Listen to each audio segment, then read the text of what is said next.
betas igual a gente teve no Firebird 1.5. Tá? Eu acho que vamos ter aí uns 2 ou 3 betas no máximo. Tá? Então, acredito eu também, né? Não sou eu que mando, mas que até o final do ano a gente já vai ter aí a versão final disponível. Tá? Todo mundo que tiver a possibilidade de testar os alfas e os betas, está tendo um programa mundial de testes. Vocês podem entrar no site oficial do Firebird, fazer a inscrição lá, e quanto mais gente estiver participando do teste, mais chance a gente ter um produto final com 0 de bugs aí, né? Então, todo mundo que tiver um tempo disponível, tiver capacidade para fazer alguns testes reais com o Firebird 2, entra no site oficial do Firebird, firebirdsql.com ou .org, e faz o cadastro lá, beleza? Então vamos começar aí vendo o que vem por aí, né? Então, são inúmeras novidades. Acho que a gente tem mais novidades do que no Firebird 1.5, certo? E algumas delas bem legais. Então vamos começar por tabela derivada. O que é uma tabela derivada? A partir da versão 2 do Firebird, a gente vai conseguir dar um select, e na hora de colocar o from lá, a gente vai conseguir colocar um outro select como fonte de dados para o select anterior, né? Então isso é chamado de tabela derivada ou select from select, né? Um detalhe desse tipo de select é que na tabela derivada a gente tem que obrigatoriamente definir o nome do campo. Se o campo é realmente um campo físico da tabela, ele já tem nome, né? Tranquilo. Agora, se é um SUN, se é um AVG ou alguma concatenação, né? Ou seja, não é um campo físico, é alguma coisa que está sendo gerada na hora, a gente tem que definir um nome para o campo. Todo mundo deve estar acostumado a colocar o ES e o apelido do campo, né? Então isso aí é obrigatório no caso de uma tabela derivada. Eu coloquei um exemplo bem simplesinho aqui, para vocês entenderem a função dessa novidade, né? Então, por exemplo, eu quero um select da média dos 10 maiores salários da minha empresa, né? Então, como que eu faço isso com uma tabela derivada? Bom, função AVG, acho que todo mundo conhece, ela é nativa do Firebird, né? Ela faz a média, average, do campo salário, no caso, dei o apelido para ele de média de salário, from, e aí eu preciso pegar só os 10 maiores salários do Firebird, cadastrados na tabela. Então, a minha fonte de dados aqui para esse select externo vai ser um outro select pegando os 10 primeiros registros da tabela funcionário, o campo salário, né? Como que eu sei que eu estou pegando os 10 maiores? Porque eu estou ordenando aqui pelo campo salário de forma descendente, né? Decrescente. Então, na verdade, quando eu pego os 10 aqui, eu pego os 10 maiores, né? Então ele pega os 10 maiores, retorna esses 10 registros para o select anterior e calcula a média do campo salário, tá? Então, tabela derivada, primeira novidade aí. Conexões locais com o servidor Windows. Pô, mas eu já faço isso hoje, né? Tem conexão local com o servidor Windows. A gente tem, mas não é através desse protocolo aqui, ó, XNet, tá? O que mudou com o XNet? Bom, eu acho que o principal problema que a gente tinha até o Firebird 1.5, e pouca gente sabe que acontecia isso, é que quando você fazia uma conexão local com o Firebird e, por exemplo, tentava rodar 2 comandos ao mesmo tempo, ou seja, o mesmo programa, usando multithread ou sei lá o que, tentando rodar 2 comandos ao mesmo tempo, o Firebird ele serializava os comandos, ou seja, ele ia fazer um comando primeiro e acabou esse ia processar o segundo. Isso por causa do protocolo de comunicação local. Se a gente conectasse com o TCP/IP, não teria esse problema, tá? O protocolo XNet, ele acaba com esse fator limitante, tá? Então a gente não tem essa serialização da execução dos comandos, tá? Outra diferença, a gente não conseguia conectar localmente no servidor Classic. Não sei, quem usa servidor Classic aqui? Só para mim ter uma ideia. A maioria é super server, né? Bom, com o XNet a gente vai conseguir fazer conexões locais com o servidor Classic, uma coisa que a gente não conseguia até agora, tá? Então o problema da serialização eu já comentei com vocês. Vamos para a próxima. Essas funçõezinhas, na verdade são comandos, cláusulas, aqui em cima. O like, o containing e o starting with. Todas elas para fazer aí operações com campos alfanuméricos, né? Varchar, char, e agora também blob do tipo texto, né? Essa já é uma diferença. Então vamos falar delas. Essas três funções elas foram reescritas, né? Então reimplementadas, tiveram bastante alterações, algumas foram até, acredito eu, reescritas do zero. Agora, qualquer uma dessas funções aqui vai funcionar corretamente com blobs do tipo texto. Então, quando a gente cria o blob lá e define ele como subtype 1, né, ou texto, a gente vai poder usar essas três funções para pesquisar informações dentro desse blob. Para quem não sabe, né, o containing ele vê se algum substring está contido dentro de outro string ou do blob do tipo texto. O starting with ele define se o string começa com algum caractere, alguma frase, né, algum string. E o like, com o like você pode fazer N tipos de operações de comparação. Você pode usar caractere coringa, você pode simular inclusive o starting with com um like, né? A vantagem do starting with é que ele utiliza índices. Então, se tiver índice disponível no campo que você está fazendo a pesquisa com o starting with, ele vai se beneficiar desse índice, ou seja, a pesquisa vai ser mais rápida, tá? Essas funções elas foram reescritas utilizando esse algoritmo aqui, que acho que ninguém ouviu falar, eu pelo menos não conhecia. Quem gosta de algoritmo aí deve conhecer, né? É o algoritmo mais eficiente, principalmente para pesquisa em blob. Você sabe que blob pode ter aí de N bytes até mesmo gigabytes, né? Então, o algoritmo de pesquisa que está sendo utilizado na pesquisa desses comandos aqui com os blobs são esses Knut-Mohr Spread. A gente tinha um problema também quando usava a função, o comando aqui, like, em campos com valores nulos. Geralmente isso aí quebrava o servidor. Isso aí foi arrumado, agora não vai quebrar mais, tá? Vamos para a próxima. Negócio bem legal também que vai ajudar bastante gente, principalmente aqueles que gostam de fazer atualizações de estrutura do banco de dados pelo próprio executável, né? Até o Firebird 1.5, a gente não tinha um modo seguro de dar um shutdown no banco e impedir qualquer conexão com esse banco enquanto ele estivesse no modo shutdown. O SysDBA ele sempre conseguia conectar, né? Ele é o bonzão. Então, mesmo você colocando o banco de dados no modo shutdown, até o Firebird 1.5, o SysDBA mesmo assim conseguia conectar no banco, tá? Então agora a gente tem três modos diferentes para dar um shutdown no banco. Então, primeiro, single, né? A hora que você der o parâmetro ali através do gfix para botar o banco em modo shutdown e especificar que é o modo single, ele vai permitir apenas uma conexão do SysDBA. Tá? Então é legal esse modo quando você quer fazer uma atualização de estrutura do banco.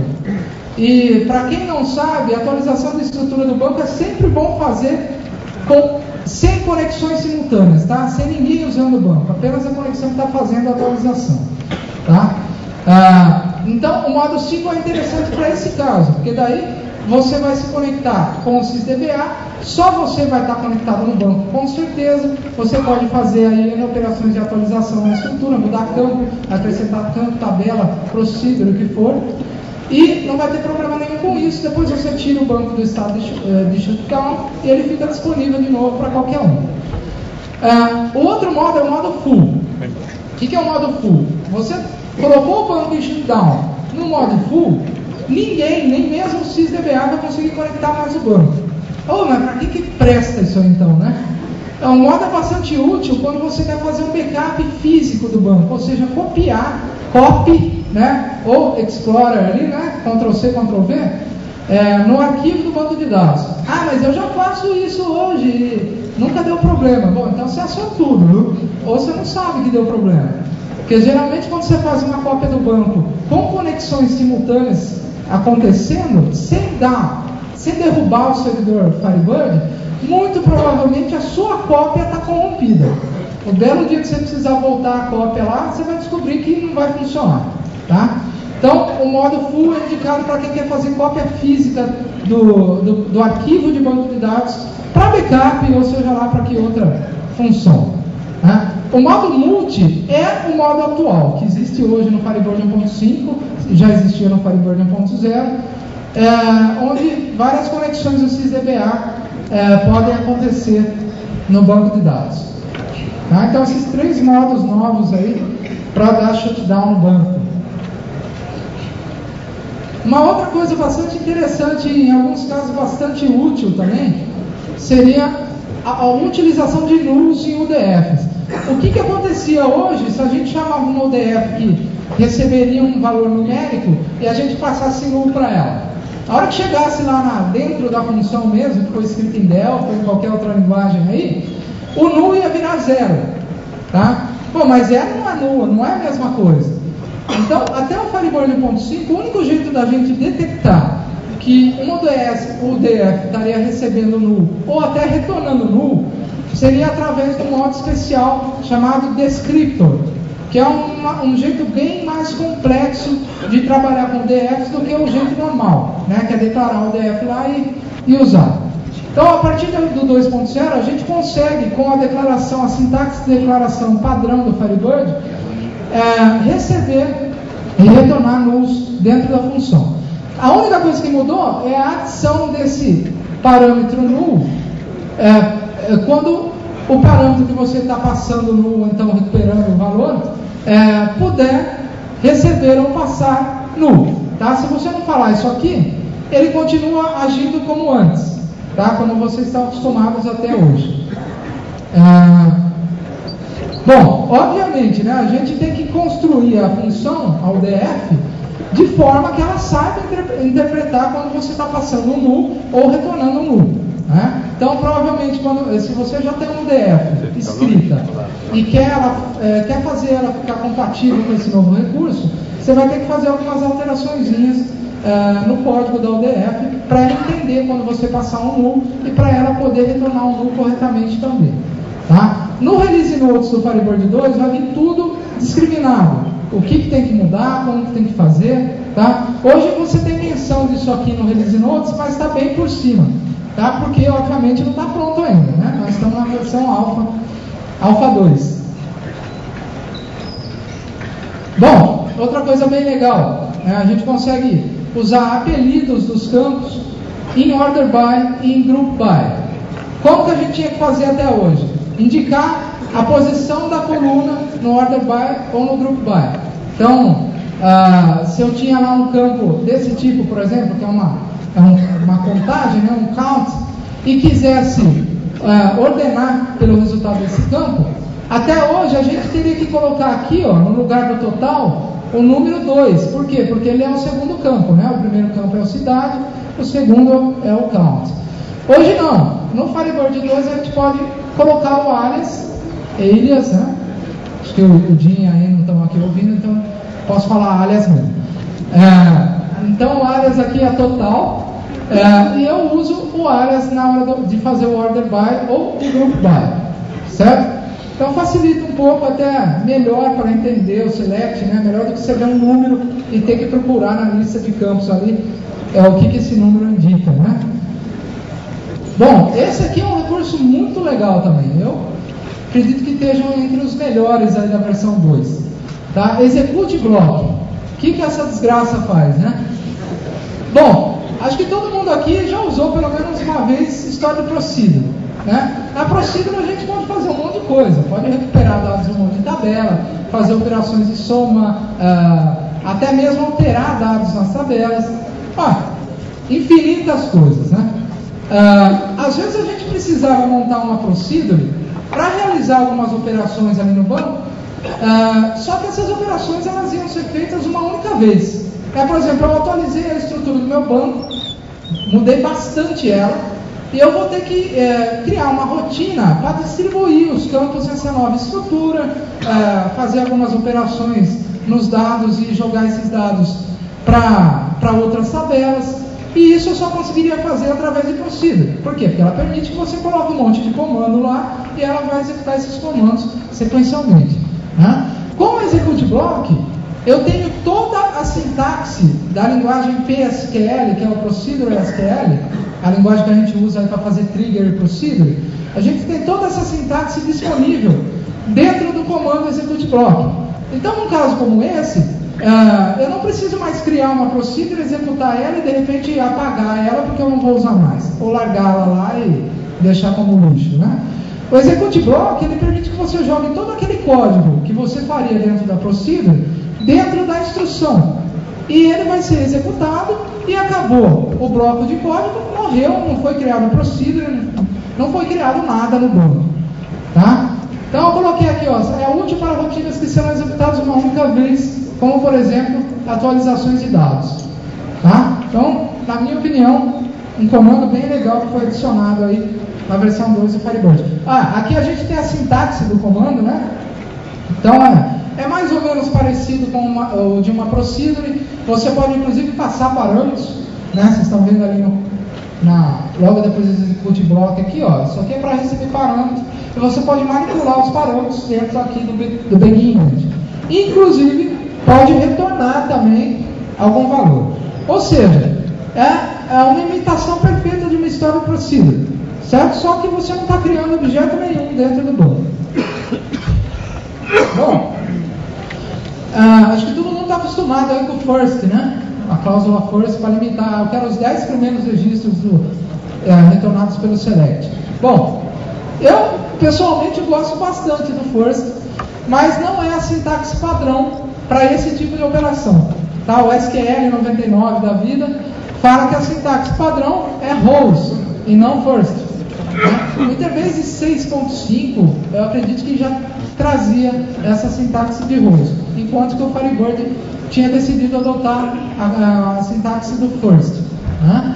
Então agora, para ficar compatível com o padrão SQL e até facilitar para alguém que está vindo de outro banco de dados aí migrando para Firebird, eles implementaram a cláusula rows, que faz exatamente a mesma função do first, tá? Então, como que a gente usa ela?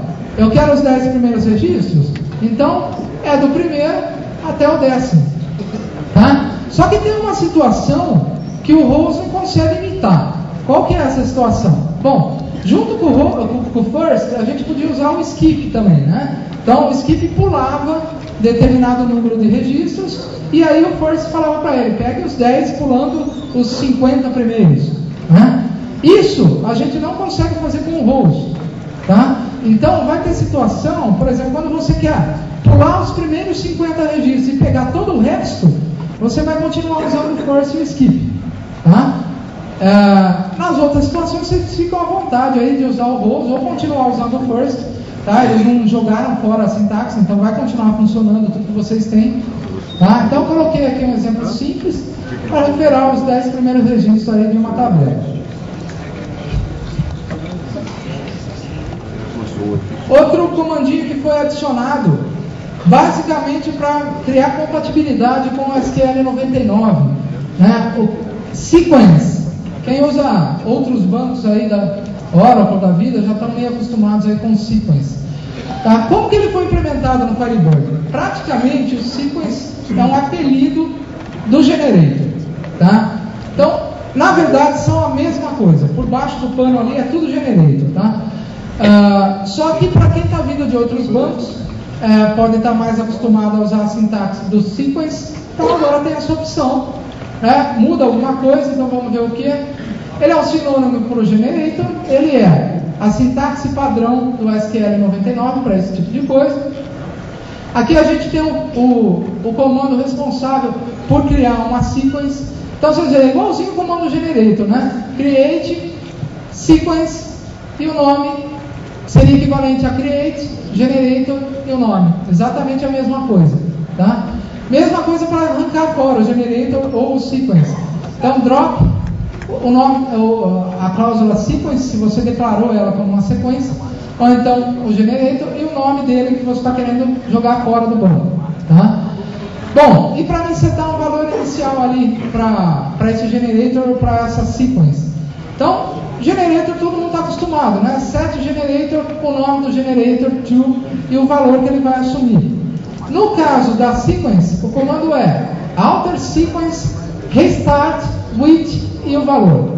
Tá? Então, se eu quero resetar a sequência para começar do zero de novo, eu dou esse comando e passo o zero como valor para ele. Bom, GID. Acho que todo mundo que usou Generator na vida já usou o GID também, né? É a funçãozinha interna do Firebird que pega o Generator, acrescenta o valor que você especificou aqui como incremento, pode ser 1, pode ser até nada, né? Geralmente quando a gente quer saber o valor de um Generator, a gente chama o GID e passa a 0 aqui. Né? Então ele não vai nem incrementar e vai retornar o valor atual do Generator. Como fazer a mesma coisa no caso da sequence? Então, em vez de GID, a gente vai usar next, value, for e o nome da sequence. Certo? Detalhe, com essa sintaxe eu posso pular de 1 em 1, de menos 1 em menos 1, de 10 em 10, ou seja, do valor que eu especificar aqui, eu posso fazer um incremento, do valor que eu especificar, inclusive negativo. Né? E no caso do sequence, pelo menos por enquanto, não sei se isso vai ser alterado depois, mas ele sempre incrementa em 1. Tá? Então nem tem o parâmetro do valor do incremento aqui. Você só bota o nome da sequence e ele vai, o next value aqui vai pegar o valor sequencial. 1, 2, 3, 4, 5 e por aí vai. Bom, outra sintaxe nova, né? O cross-join. Na verdade, a gente já podia fazer um cross-join no Firebird, mas sem usar essa sintaxe. Tá? Como que eu fazia antes? Né? Eu coloquei alguns exemplos aqui. Então, vamos falar do cross-join primeiro. Eu tenho uma tabela A e eu tenho uma tabela B. Eu quero fazer um join entre todos os registros da tabela A, pegando junto com todos os registros da tabela B. Tá? Então, a sintaxe que eu posso ter agora é essa aqui. Select asterisco from A, cross join B. Tá? Então A é uma tabela, B é a outra. Seria exatamente a mesma coisa que eu fazer um select asterisco from A, inner join B, on 1 igual a 1. Isso aqui é um negócio retardado, né? 1 igual a 1 é sempre verdade. Então, resumindo, eu estou pegando todos os registros da tabela B. E também é exatamente a mesma coisa que um select asterisco for A, vírgula B. Para quem gosta de usar a sintaxe antiga, né? Antes do SQL 92, a gente fazia os joins dessa forma, né? Aconselho ninguém usar isso, viu? Usa esse aqui ou até o cross join. Por quê? Porque isso aqui é mais difícil para o otimizador do Firebird entender o comando, ou seja, ele tem mais chance de errar a otimização se você fizer desse jeito do que se você fizer desse jeito ou desse jeito. Tá? Então aconselho o pessoal a usar join aí, em vez de usar a sintaxe antiga. Bom, quem é clipeiro aí, né? Ou já foi clipeiro, deve lembrar do comandinho if. Bem legal, aliás era útil pra caramba isso aí no Clipper, né?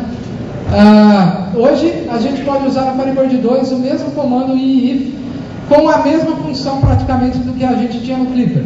Então como que ele funciona? If abre parênteses, obrigatoriamente abre parênteses, eu tenho uma expressão qualquer, tá? Então pode ser qualquer condição aí, comparação, vocês já estão acostumados a fazer com where ou qualquer outro tipo aí de comparação. E se essa expressão que você colocou aqui retornar verdadeiro, o que vai ser retornado pelo if é o valor 1, que é o segundo parâmetro aqui dos parênteses, né? E se ela for falsa, o que vai retornar é o valor 2, tá? Na verdade, isso aqui, pessoal, o if ele é convertido com case. Internamente o Firebird transforma isso nisso aqui, tá? Então hoje a gente até tinha um if já, mas não com essa sintaxe. A gente teria que fazer um case aqui dessa forma para simular o comportamento do if. O if é mais, eu acredito que fica mais legível, né? Principalmente para quem já está acostumado e já usou ele no passado. O PowerPoint está fazendo aqui. Sai para lá. Vamos lá, ordem dos nulos, né? Quando a gente faz um select em campos que tem valores nulos, como que esses nulos vão aparecer no resultado, né? Então agora a ordenação do nulo vai seguir o padrão do SQL standard, tá?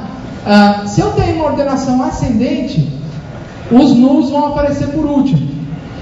Se a ordenação for descendente, né, a gente coloca o desc lá, né, ou descending, os números vão aparecer primeiros, tá? Então isso aqui está em conformidade com o padrão SQL Standard. Detalhe, essa funcionalidade ela só vai estar disponível nos bancos de dados com ODS 11, maior ou igual a 11. O que é ODS? On Disk Structure. É a versão da estrutura do arquivo do Firebird que está ali no banco de dados. Tá? Mas como que eu faço então para pegar o meu banco de dados que hoje está na ODS 10, que é a ODS do Firebird 1, e a 10.1 é do Firebird 1.5? Como que eu faço para converter ela para 11? Simples, backup e restore.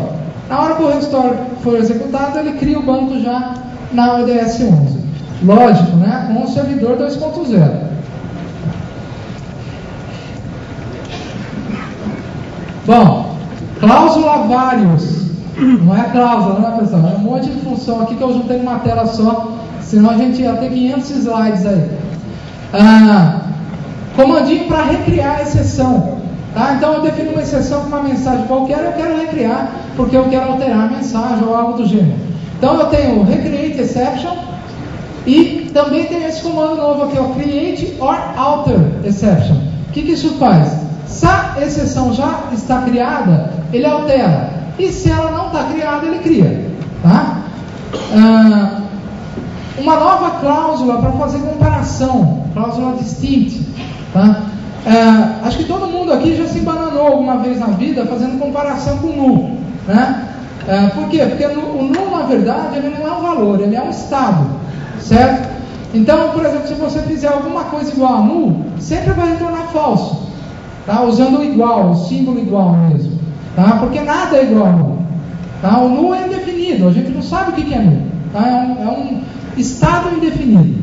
Tá? Com o distinct, se você fizer uma comparação, por exemplo, entre dois campos, e os dois campos valem null, então, nesse caso, usando o distinct, essa comparação ela vai retornar true. Tá? Então, se eu usar igual está aqui, ó, null igual a null, isso aqui não é true. Tá? Se eu usar nome do campo, distinct, e o nome do outro campo, aí sim vai retornar true. Agora eu posso usar em views as cláusulas first, skip, rows, plan, ou seja, eu posso definir o plano de execução, e order by. Nas views, antes isso não era possível. Né? A gente conseguia usar a view no select e ordenar ela lá no select. Agora eu já posso colocar dentro da view a ordenação padrão que eu gostaria que essa view retornasse as informações. Tá? Nada impede que lá no select que você usou a view, você reordene as coisas. Tá? Você pode continuar fazendo isso. Eu posso ter union agora em subqueries e também ter union nos comandos insert into select. Tá? Para quem não sabe esse comando aqui, gente, o insert into select é o comando que a gente usa quando a gente quer inserir dados numa tabela, pegando os dados de uma outra tabela que já existe. Tá? Então o select aqui ele serve de fonte de dados. Até então a gente não podia ter o union nesse select aqui, tá? Nem na subqueries. O que é subquery, né? Quando você faz a select campo A, vírgula, select, blá blá blá, from outra tabela qualquer. Então esse segundo select é uma subquery. Tá? Agora a gente pode ter union em subqueries. Também posso ter o plano e a ordenação definida num comando update e delete. Ou delete, né? Mais bonito. Bom, vocês estão enjoados de usar isso aqui, né? Update e delete. Algumas situações é interessante realmente você apagar determinada quantidade de registros de uma tabela, ordenando ela por algum critério. Se você não ordenar, e até então a gente não tinha como ordenar, no caso do delete, você vai estar apagando registros esporádicos ali, né? Geralmente na ordem que eles foram digitados, mas nem sempre é essa ordem.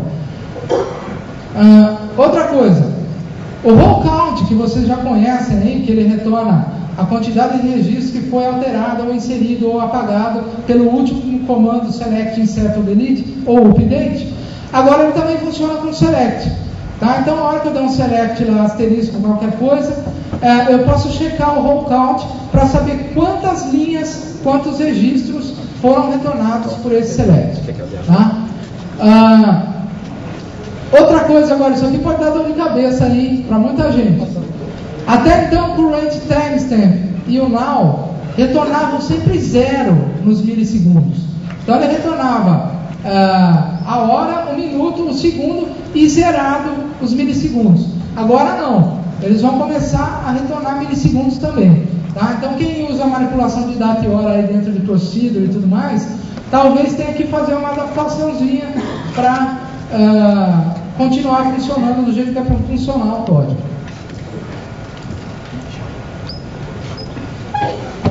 Vamos por vários dois. Vamos lá. Possibilidade de armazenar bancos de dados em dispositivos RAW. O que é isso, né? Detalhe, né? No Unix e derivados, Linux da vida. Dispositivo RAW é um HD, por exemplo, ou um pendrive, sei lá, qualquer coisa que você tem no micro lá para armazenar as coisas, que não tem a formatação. Tá? Imagina um HD lá que você particionou, só que você não formatou nem com FAT, nem com NTFS, nem com EST2 ou EST3, se for Linux. Então, é uma partição que existe e não está formatada. A partir do Firebird 2, você vai poder utilizar, criar bancos de dados nessas partições. Alguém quer falar alguma coisa aí? Olha, eu não testei para te falar se melhora o desempenho ou não. Eu acho que pelo fato de não ter o sistema de arquivos ali no meio, eu acredito que deva dar um desempenho pelo menos um pouquinho melhor. Tá? Mas eu não tenho teste prático para te falar, não, ficou melhor, ficou bem melhor, ficou a mesma coisa. Não sei te dar esse parâmetro agora.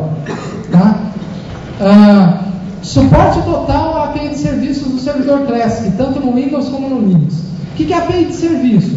São as funções ali da GDS 32LL ou da FB Client, ou seja, da API do Firebird, que permite você realizar backups,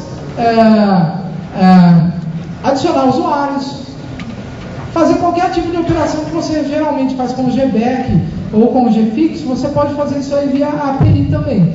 Até agora, no Firebird 1.5, só parte da API estava disponível no servidor Classic. Tá? Então, se eu não me engano, você não conseguia, por exemplo, manipular o usuário pela API do servidor Classic. Então agora toda a API está disponível no servidor Classic, tanto no Windows como no Linux. Outra coisa bem legal, timeout em transações do tipo wait. Né? Para quem não sabe, quando a gente starta uma transação, a gente pode passar um parâmetro para ela, que ela vai trabalhar no modo de espera. O que é isso? Se alguém tentar atualizar um registro que uma outra pessoa já atualizou, e essa outra pessoa ainda não resolveu se ele vai commitar ou vai dar um rollback, se a transação estiver no modo wait, acho que o Eduardo deve ter comentado isso aí com vocês, o Firebird ele não dá deadlock já direto, ele fica esperando o outro cara se decidir. Se ele commitar, aí realmente eu vou ter um deadlock. Se ele der um rollback, aí a minha atualização é efetivada. Tá? Pô, mas isso o cara saiu para almoçar, deixou a transação aberta, deu um update lá, e o cara vai demorar 2 horas para voltar. Aí eu vou lá, dou um update no mesmo registro dele, pô, travou o servidor, né? Porcaria de Firebird, né? Travou. Não é que travou o servidor, gente, ele está esperando o outro cara se decidir. Até então você não tinha controle nisso aí. Agora você pode pôr no timeout. Então, o cara tem, sei lá, se ele não se decidir em 5 segundos, eu vou ter um deadlock e aí eu resolvo o que eu faço da vida. Isso não existia até então. Para quem usa IBO, o IBO fazia uma gambiarra interna ali e simulava esse comportamento. Tá? Para quem não usa IBO, nunca teve essa possibilidade, agora vai ter de forma nativa. Né? Então, a hora que eu starto a transação, eu falo para ela, eu quero 5 segundos de timeout, de tempo de espera. As exceções, pessoal, que a gente tinha um limite bastante reduzido de caracteres, agora não está vindo na minha cabeça aqui qual era o limite, mas era bastante reduzido o número de caracteres que você podia usar na exceção, né? Na mensagem de exceção. Esse limite foi ampliado para 1021 bytes. Tá? Por que bytes e não caracteres? Né? Tem toda aquela história lá do char7, né? Dependendo do char7 que você usa, um caractere pode ocupar mais de 1 byte e tudo mais. Então, 1021 bytes. Possibilidade de incluir descrições em generators e roles. Nem todo mundo, acho que a maioria não está muito acostumado, né, a criar uma tabela e inserir junto a descrição dessa tabela. Ou seja, essa tabela serve para armazenar clientes, lá, lá, lá, lá. Você pode fazer isso no Firebird. Essa descrição fica guardada dentro do banco, tá? É legal, as ferramentas case específicas do Firebird podem ser aproveitadas isso aí, para manter uma descrição do objeto. Eu falei tabela, mas pode ser procedure, qualquer coisa. E agora também generators e rows. Então você pode falar, esse generator serve para incrementar o valor, blá, blá, blá, e vai ficar guardadinho dentro do banco de dados. Suporte a plataformas de 64 bits. Tá? Então isso aqui a gente está falando de não de processadores de 64 bits, mas sim de sistemas operacionais que já usam ponteiros e tudo mais em 64 bits. Exemplo, algumas versões do Linux, depende aí do sistema de arquivo que você usar também, algumas versões do Windows e por aí vai. Outra opção, Revoke Admin Option From. O que é isso? Bom, quando a gente cria um usuário no Firebird, a gente pode dar direito desse usuário, dar direitos para outro usuário, tá? Então, eu dei direito do cara fazer tal coisa, e esse cara também pode dar direito para outra pessoa fazer essa mesma coisa. Até então, a gente não tinha um jeito de interromper essa hierarquia de direitos.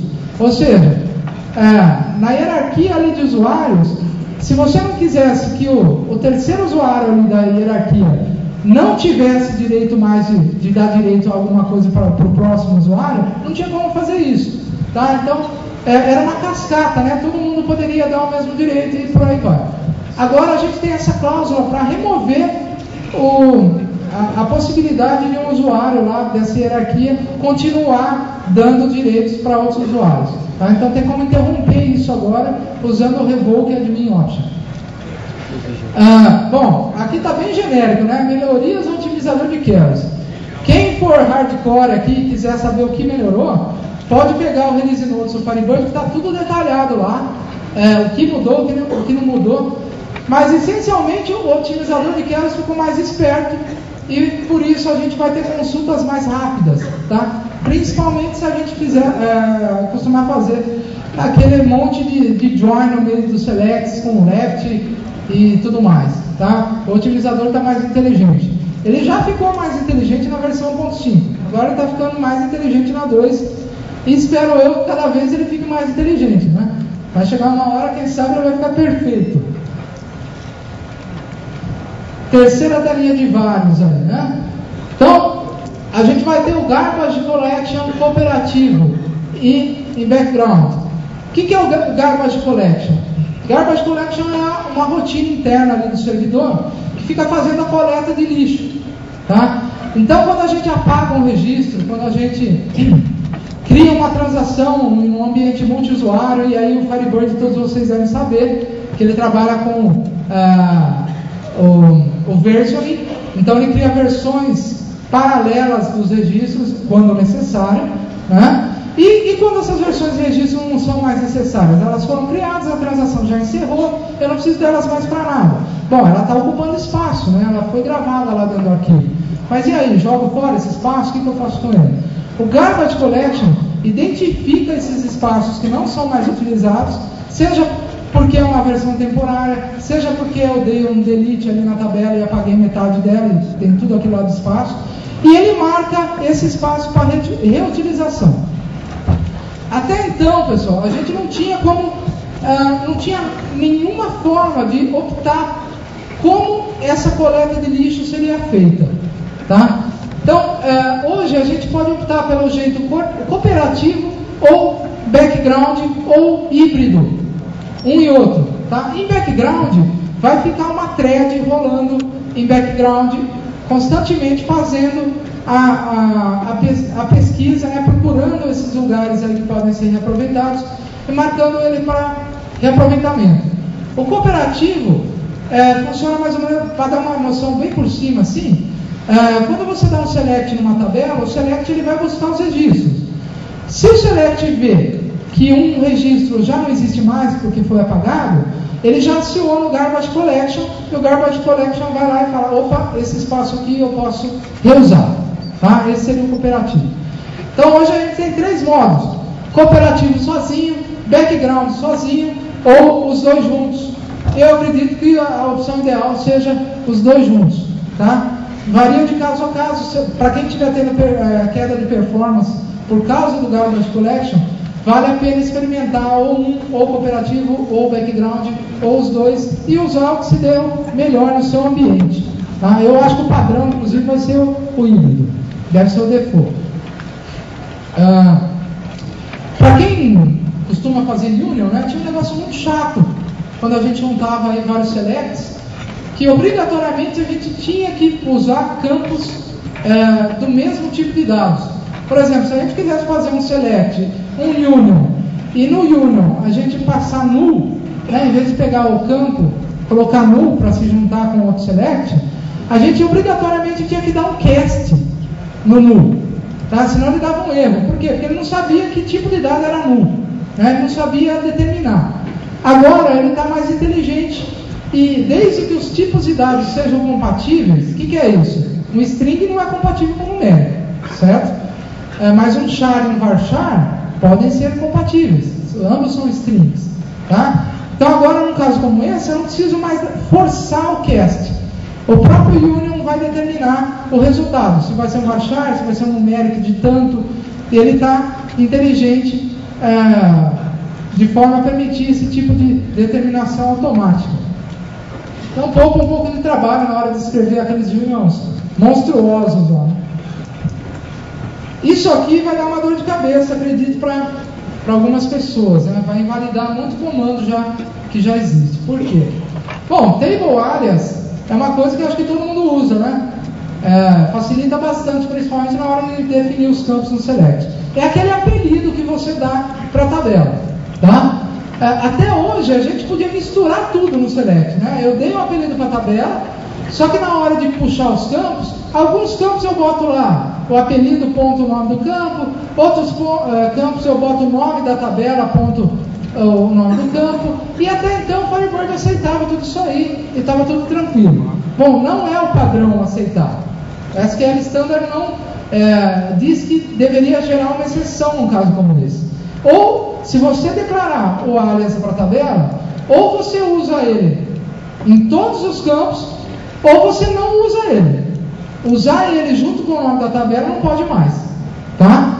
Então, se você definiu um alias para a tabela como esse aqui, e aí no select eu vou lá e taco o nome da tabela, isso aqui vai quebrar no Firebird 2. Você vai ter uma exceção. Como que eu tinha que fazer então? Desse jeito. Declarei o alias, coloco o alias aqui. Não escrever clientes, coloco o C, que é o alias que eu defini para a tabela clientes. Ou não coloco nada, né? Então select nome. Como eu tenho uma tabela só, óbvio que o Firebird sabe que esse campo aqui pertence à tabela clientes, tá? Então fiquem espertos aí nos comandos que vocês já têm aí rodando em aplicações, para tomar cuidado e não acabar mandando para o cliente alguma coisa e começa a quebrar de uma hora para outra porque você esqueceu de adaptar ele para a nova sintaxe. Bom, vamos seguir. Isso aqui, na minha opinião, eu acredito que seja uma das grandes implementações também no Firebird 2.0, que é a habilidade de você usar cursores, declarar cursor, fechar cursor, abrir cursor e dar o fetch, né, a recuperação dos dados, dentro de procedures e triggers. Quem já teve curiosidade aí de mexer, ou de, pelo menos ler os manuais do Interbase, aqueles em PDF, né, qualquer um pode baixar, deve ter visto essa sintaxe lá. Aí todo mundo ficava empolgado, né? Deixa eu fazer lá na minha procedure. Tacava lá, cursor for ou declare, variable cursor, e pá, quebrava tudo, né? Nem compilava a procedure. Por quê? Porque isso não estava disponível no PSQL, que é aquela linguagem de procedure trigger. Só estava disponível via aplicação. Tá? Então a aplicação podia abrir cursor, dar o fetch, fechar o cursor e tudo mais. Mas internamente, dentro do procedure trigger, não tinha como fazer. Tá? Então agora tem. Tá? Inclusive permite a utilização com o web current off. Ou seja, eu posso abrir um cursor, correr esse cursor e atualizar os dados que estão sendo retornados por esse cursor, ou até mesmo apagar, né? Por isso que tem o update e o delete com essa cláusula especial aqui. Na tela seguinte eu coloquei um exemplinho bem simples para vocês verem a utilização aí de cursor dentro de procedures ou triggers, né? Então vamos lá, bem babaca isso aqui, tá? Mas só para dar a ideia do que vocês podem fazer. Então, declarei aqui uma variável cleanNome varchar 50, declarei um cursor, né, chamado C. Ele é um cursor para esse select aqui, ou seja, um select que recupera o campo nome da tabela clientes. Eu estou usando bastante cliente aí, porque todo mundo sabe o que é cliente, né, gente? Então fica fácil de entender. Bom, declarei o cursor lá dentro do corpo da procedure, do trigger. Eu abro esse cursor, então open C. O C é o nome do cursor que eu dei aqui. Nesse caso eu estou fazendo um while, entre aspas, eterno, né? Porque 1 é sempre igual a 1, então é um loop. Ele vai entrar aqui, eu uso o comando fetch para recuperar, no caso, a primeira vez aqui vai ser o primeiro registro desse cursor, que nada mais é do que esse select que está sendo executado. Tá? Então eu estou recuperando o nome, né? Porque eu defini o campo nome aqui, e jogando o valor do nome dentro da variável cleanNome. Tá? Eu posso tratar essa variável aqui dentro e fazer N operações com ela. E aqui eu falei, se o roll count for igual a 0, quando que ele vai ser igual a 0? Quando acabou os registros. Tá? Meu select chegou no fim. Então nenhuma linha foi recuperada, o roll count vai ser igual a 0. Então eu quero sair do loop. Tá? Então eu uso o leave aqui. Ele vai vir pro close. Tá? Se não for igual a 0, ou seja, se ainda tem registro, eu dou um suspend, e no caso aqui a intenção era uma procedure selecionável, então eu estaria retornando o nome do cliente para um outro select, que teria chamado a procedure. Bom, a hora que ele sair do loop, ele vai chegar aqui para frente desse end, que está fechando aqui o begin, né? Está fechando esse begin, e vai encontrar o close. Tá? O close, como o próprio nome sugere, vai fechar o cursor. Tá? Então fechou o cursor, eu não consigo mais andar pelo cursor. Detalhe, os cursores do Firebird ainda são unidirecionais. O que isso quer dizer? Eu só vou para frente, nunca eu volto. Para quem está acostumado a usar DB Express aí, o client dataset foi criado justamente para melhorar essa limitação e você conseguir ir tanto para frente como para trás. Bom, os cursores internos do Firebird por enquanto só andam para frente. Tá? Então eu recuperei o primeiro registro, recuperei o segundo. Se eu quiser recuperar o primeiro de novo, não tem como. Tá? Não consigo voltar, só consigo ir para o terceiro, para o quarto, para o quinto e aí por diante. Vamos lá que o tempinho está passando. Bom, leave é uma cláusula que já existia no Firebird 1.5, só que ela foi melhorada. Então agora, antes o leave ele saía do loop atual. Então você dava um leave dentro de um while, ele saía do while. Beleza? Você não tinha como falar para onde você queria que ele saísse. Agora você pode usar um label e falar, sai do loop e vai para tal linha. Tá? É o velho famoso go-to do Basic, né? Todo mundo falava para você, você usa go-to, cara, que coisa feia, né? Bom, voltou, né? Tá ele aí de novo. Não chama go-to, mas foi feito no próprio leave e você tem a mesma similaridade. Né?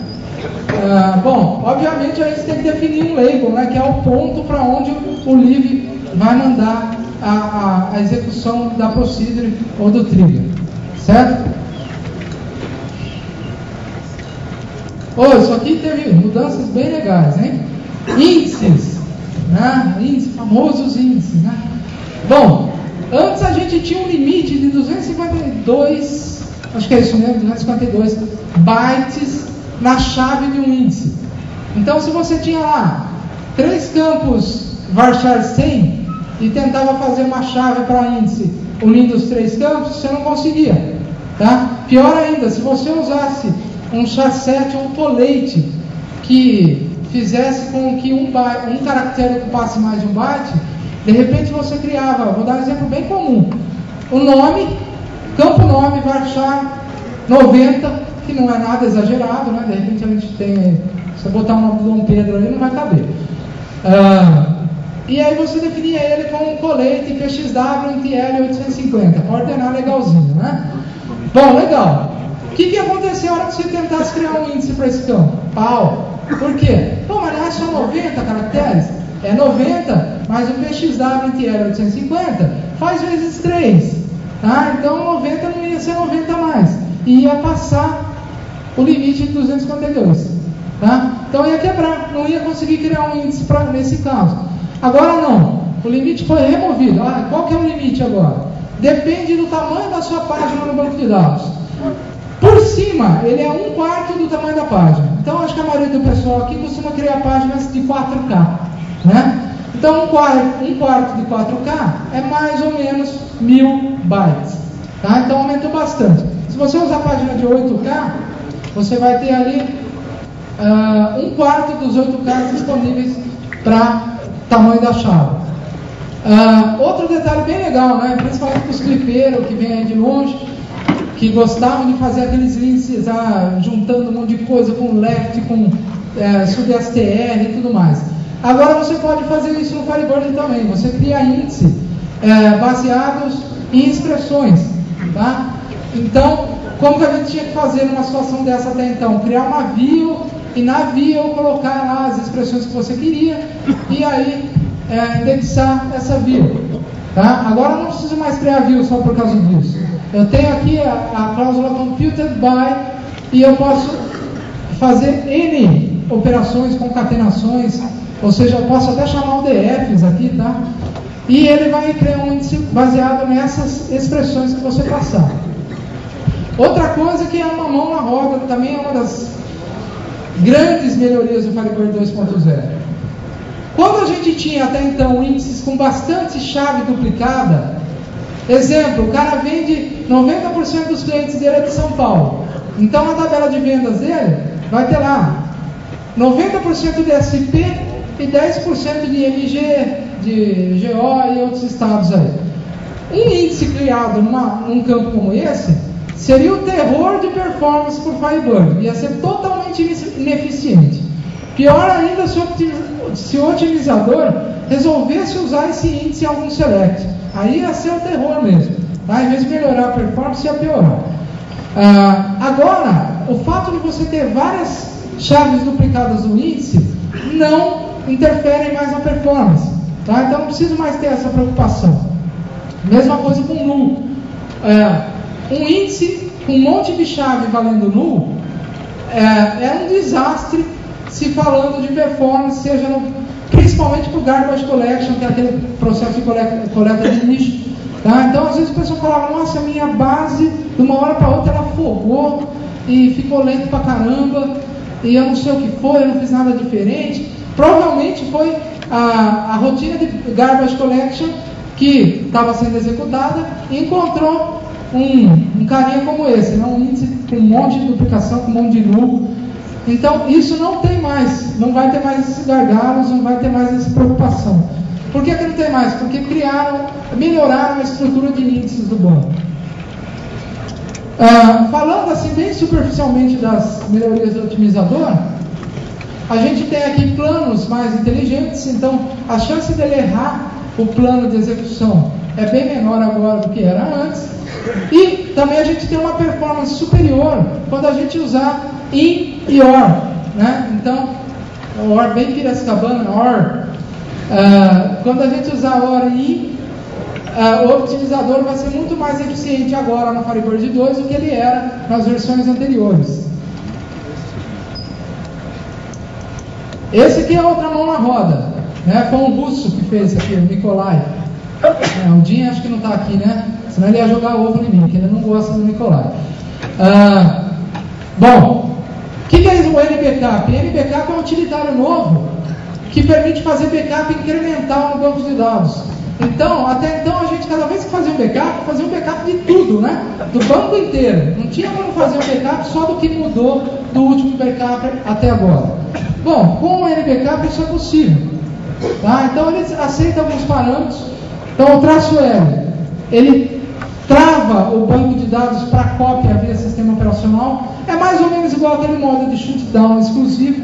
Ou seja, isso aqui vai impedir que qualquer um se conecte no banco e você pode ir lá e copiar o banco. Tá? O traço U faz o inverso, então libera o banco para conexões.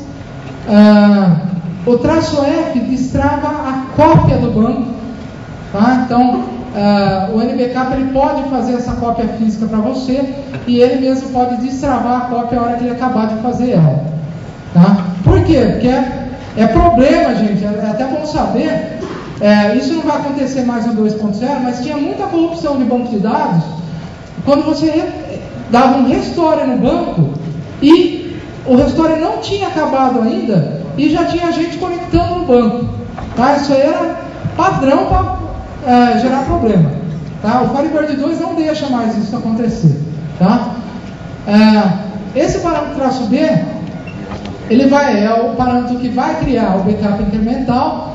Esse nível aqui é um número qualquer. Você pode criar na sua empresa uma hierarquia de níveis. Então, nível 1 é o backup com tudo, nível 2 é o backup incremental, nível 3 é o incremental do incremental, e por aí vai, tá? E o traço R que faz a função inversa.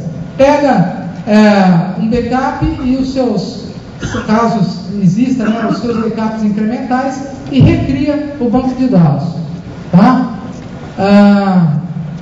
Pequeno detalhe, por enquanto aqueles bancos de dados que por algum motivo você tem que particionar eles, então, por exemplo, seu sistema de arquivos não aceita arquivo maior que 2 GB, como que você tinha que fazer? Ou que você tem que fazer? Particionar o banco em vários arquivos de 2 GB ou de 1 GB, né? Bancos particionados por enquanto não podem ser feitos backups incrementais nesses bancos, tá? É uma limitação. Acredito que hoje em dia, pessoal, com NTFS, com Linux aí, com S3 e suporte a ponteira 64 bits, não tem muito mais por que a gente particionar o banco, tá? Antes a gente era obrigado a particionar porque o sistema de arquivos não suportava determinado tamanho de banco. Mas hoje, com os sistemas de arquivos novos, praticamente nós nunca vamos estourar o limite, tá?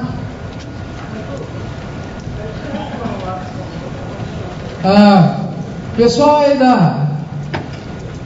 do staff, dá uma diminuída no ar, tá? O pessoal está reclamando que está congelando aqui. Eu também. Parte de segurança, né? O que melhorou na segurança? Já vou adiantar, pessoal. Infelizmente, por enquanto, a gente não tem como criar usuário local no banco, tá? Isso deve vir na versão 3. Tá? Os usuários continuam sendo criados no Security FTP, continua com aquele problema de se o cara conseguir levar seu banco para outro servidor e ele sabe a senha do CZBA, ele abre seu banco. No 2.0 isso não vai mudar, tá? Provavelmente no 3 a gente vai ter uma mudança bem radical nesse ponto. Bom, para quem não sabe, deixa eu ver, estou meio estourando o tempo, vou dar uma corrida. Algumas pessoas pensam que a senha é armazenada no arquivo de segurança. Não é a senha, é uma chave hash que foi calculada com base na senha que você informou quando você criou o usuário, tá? Então, essa chave hash foi melhorada, o algoritmo de cálculo dessa chave foi melhorado de forma a dificultar a ação de hackers aí, que podia botar um sniffer, ficar olhando os pacotes da rede ali e de repente pegar a chave trafegando pela rede. Isso melhorou. Outra coisa, agora os usuários podem eles mudar suas próprias senhas. Isso não era possível antes, tá? Quer dizer, era possível só através de manipulação direta ali, de tabela de sistema e tudo mais. O banco security.ftb agora ele só pode ser acessado através da API. Você não consegue mais conectar no banco security.ftb se não for pela API, tá? Isso melhora os ataques de força bruta, né? Aquele que o pessoal conecta no banco e fica tentando um monte de senha até achar a senha certa, né? Foi desenvolvido mecanismos para barrar esse tipo de ataque. Junto com a instalação do servidor 2.0, vai ter um arquivinho chamado securitydatabase.sql, é um script. Tá? O que isso aí faz? Como mudou o esquema do hash, os hashes que existem hoje no banco de dados, eles vão ser inválidos para o servidor 2.0. Para criar esse esquema de proteção de ataque, também houve mudanças na estrutura do banco. Então, a gente vai ter que executar esse arquivinho aqui, esse script, no Security FTP que já existe, né, para ele atualizar a versão do banco. Tá? Isso é uma coisa que a gente tem que ficar esperto. Outra coisa, foi criado um parâmetro chamado legacy hash, lá naquele arquivo firebird.conf, que vai falar se o seu servidor está trabalhando com o hash antigo, que é o que a gente conhece hoje, ou com o hash novo. Tá? Isso é importante também, porque quando o usuário... O ideal é assim, a gente atualiza o Security FTP com o 2.0, com o servidor 2.0, roda esse script e pede para todo usuário recriar sua senha. Tá? Ele fazendo isso, a gente vai lá e ativa esse parâmetro para ele trabalhar com um novo esquema de segurança. Tá? Se a gente não ativar, vai dar pau. Ficar esperto com isso aí. Outro negócio bem legal. Vou falar meio rápido para não estourar o tempo da ainda, tá? Variável contextual. Agora a gente consegue criar variáveis que ficam disponíveis entre procedures, entre triggers, ou seja, você está numa outra procedure, você consegue checar o valor de uma variável que você atualizou num trigger ou numa outra procedure que foi executada antes. A gente também tem um contexto padrão, né? Vem alguns contextos padrões. User session, session é conexão. Então conectei, criei uma variável no namespace user session, ela vai estar disponível para quem consultar ela a qualquer hora dentro dessa mesma conexão. Tá? User transaction é um namespace que é válido sempre dentro daquela transação. Acabou a transação, todas as variáveis associadas a esse namespace vão para o beleléu. Tá? E o namespace system, que é uma mão na roda para quem quer fazer auditoria, hein, gente? Isso aqui faltava, né? Pô, eu quero saber qual que é o protocolo utilizado por aquele usuário lá. Agora eu tenho esse retorno através dessa variável contextual. Então, se ele falar TCP/V4, o cara está conectado via TCP/IP. WNet é o protocolo de conexão pelo Windows. Conexão local, esse que a gente está acostumado. XNet é um novo protocolo de conexão. E NU, eu não sei qual é o protocolo. Tá? O IP do cara que está conectado. Então agora tem como eu saber o IP da máquina que fez determinada alteração em determinada tabela. Dá para mim fazer auditoria em cima disso aí. O nome do banco de dados. O nível de isolamento desse banco de dados. Read committed, consistency, snapshot. A transação, né, o número da transação que a gente já tinha através dessa cláusula aqui, current transaction. O número da sessão, que nada mais é do que o número da conexão. O usuário atual, que nada mais é do que o current user. Current role, né, o role atual da conexão. Então, bem legal isso aí. Para mim, está entre as novas funcionalidades mais legais. Aqui a gente tem um negócio altamente aguardado pelo povo brasileiro usuário de Firebird. Né?